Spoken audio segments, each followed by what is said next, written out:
Hello and welcome back to another episode of Cyclocross Skills with Calvin. In this episode, we're going to be learning how to dismount and remount on a cyclocross bike. Step 1. Hand position. You want to have your arm on the inside of the seat as shown here because when you lift it up, you can lift it as high as you want. But if your arm is on the outside of the seat as shown here, you're limited to how high up your bike can go by how high your armpit is. When choosing how you want to hold your bars, it doesn't matter as much as it would if you were hopping the barriers. You can hold them on the tops or hold them on the hoods.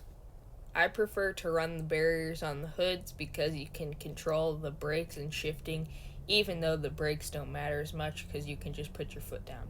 Step 2. Picking your line and speed. You want to pick a line that will set you up for the barriers correctly. You also want to pick a speed that's not too fast or slow.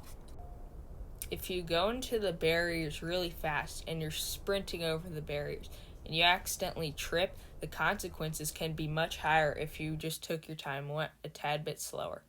But if you go into the barriers too slow, then you'll lose a lot of momentum and won't be able to flow over the barriers very well. So just pick a speed that you're comfortable with and go for it. Step 3. The dismount. The dismount's a pretty simple maneuver. The main reason it's a little bit hard for a lot of people is because it's slightly scary at first. The first step in the dismount is to swing your right leg over the back of the bike. After you've done this, you want to place your right hand on the top tube and unclip with your left foot. If you're more comfortable from dismounting from the right side, that's totally cool. Practice what I just said just on the right side. But I would definitely recommend practicing dismounting from both the right and the left side. The reason you want to practice dismounting from both sides is because if the barriers are after a turn, then you want to dismount from the inside of the turn because it's faster. Step 4. The remount. Remounts are pretty straightforward. They're pretty much just jumping back on your bike when you're running.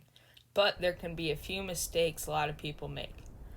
The first mistake could be jumping too high on the bike, which not only causes energy. When you jump back on, it can hurt more than if you just rolled on.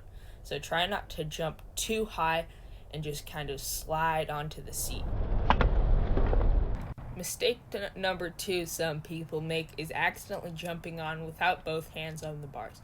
So what you want to do is make sure both of your hands are on the bars and not still on the top tube from running over the barriers or putting your bike back down.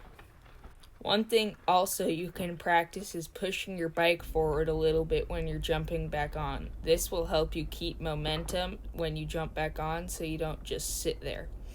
But make sure not to push it forward too much so you don't just land on your back wheel. Alright, so that's about it for this video. I hope you enjoyed, and I hope to see you in the next episode of Cyclocross Skills with Calvin. Peace!